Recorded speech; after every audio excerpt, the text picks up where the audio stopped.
Rumors are circulating about a Sly Cooper game that a leaker said was in development late last year. Then a recent re-registering of the domain by Sucker Punch Productions caused the Thievius raccoon to trend on Twitter. But at the March 2022 State of Play, the PlayStation mascot was nowhere to be seen. This got me thinking about Sly Cooper and the franchise's potential to be a massive hit.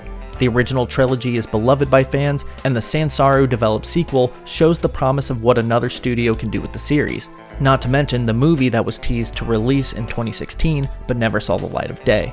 With nothing but leaks, rumors, and speculation to keep our hopes alive, Sly Cooper remains in the dark. Today, I want to take a look at the Sly Cooper series and explore the different avenues where Sony could take the franchise. Grab your Cooper cane and tread lightly, folks. Let's sneak in.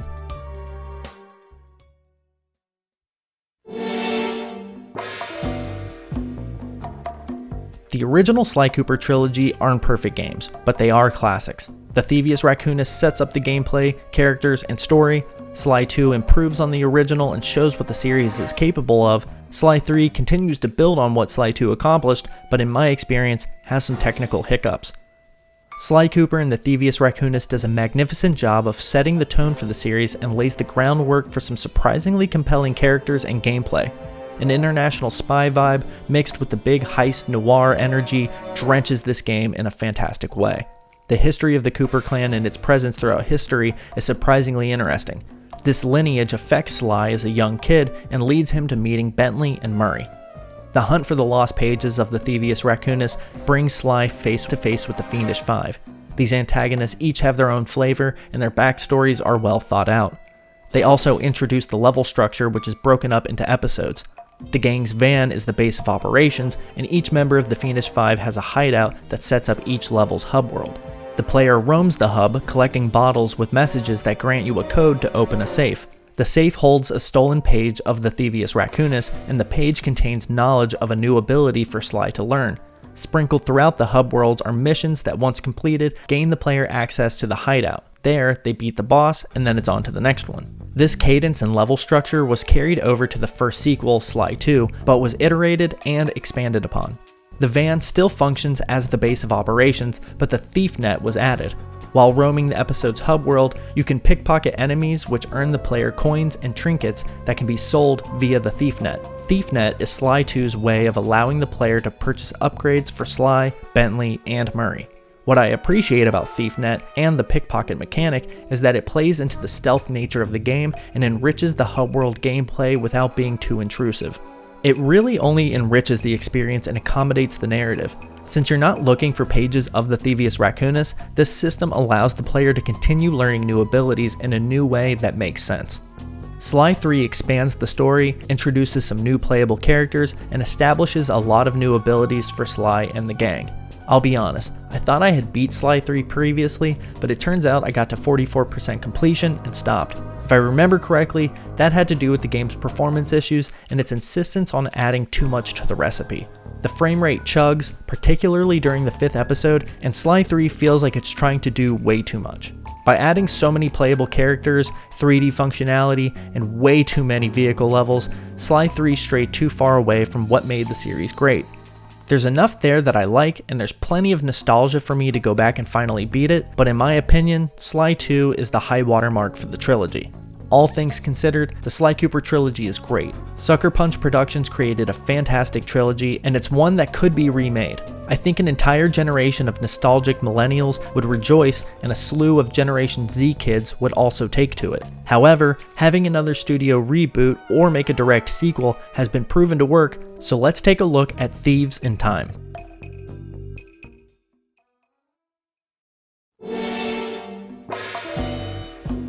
While Sucker Punch Productions worked hard on the infamous series, Sanzaru Games was tasked with remastering the Sly Cooper trilogy for the PlayStation 3. This gave the studio plenty of time to learn the tone of the story and the cadence of the gameplay.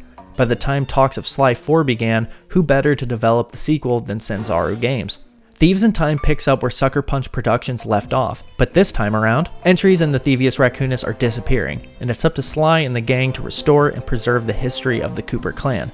Using the time machine Bentley engineered, the gang travel to different periods in time and meet up with Sly's ancestors. Here, we get to actually play as Sly's ancestors, and although they're essentially reskinned Sly Cooper models with a handful of different abilities, I think that makes sense narratively. I also much prefer this to playing as a bunch of less preferable characters like in Sly 3. After years of enjoying the games and seeing Sly's ancestors in passing, meeting them and playing as them is super cool and enjoyable. Since Sly has used their entries in the Thievius Raccoonus to learn how to be a thief, them playing so similarly to him makes a lot of sense. Sly Cooper Thieves in Time was released on PlayStation 3 and PlayStation Vita in February of 2013.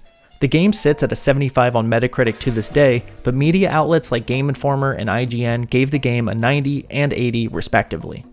Personally, I really enjoy Thieves in Time. I think it shows that a studio with a love for the franchise, given the opportunity, can make a sequel that does the series justice.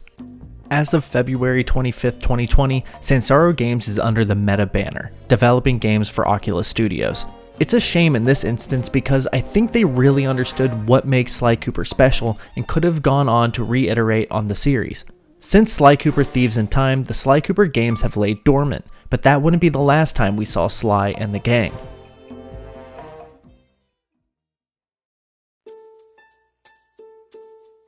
In January of 2014, a teaser trailer for a Sly Cooper movie was published on YouTube by One Media.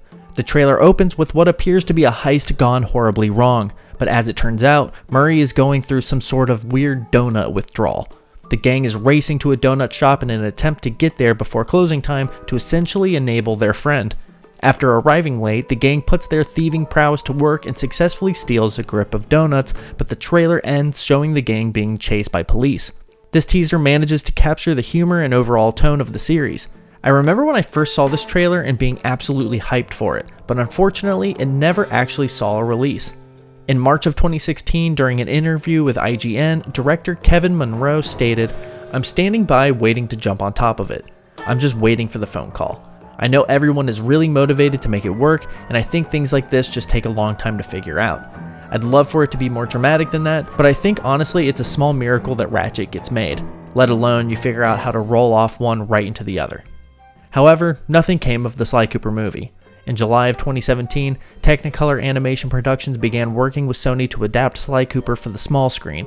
Sandrine Wynn, the managing director of Technicolor Animation Productions, stated, "There is no doubt that teenagers will be happy to rediscover their beloved game series, while younger kids will be charmed by the debonair raccoon and his exciting universe." While I agree with that sentiment, this TV adaptation never came to fruition either. So what's the deal? Why can't anything Sly Cooper related get off the ground? Is there any hope left for the franchise? Allow me to pontificate.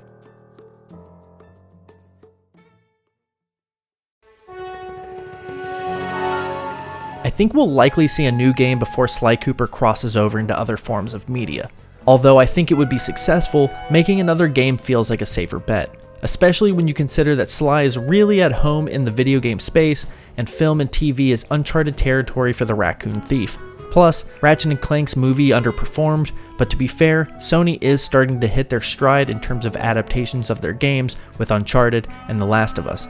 Rumblings of Pixel Opus working on a new Sly Cooper game have started to surface, and to be honest, I think this has promise.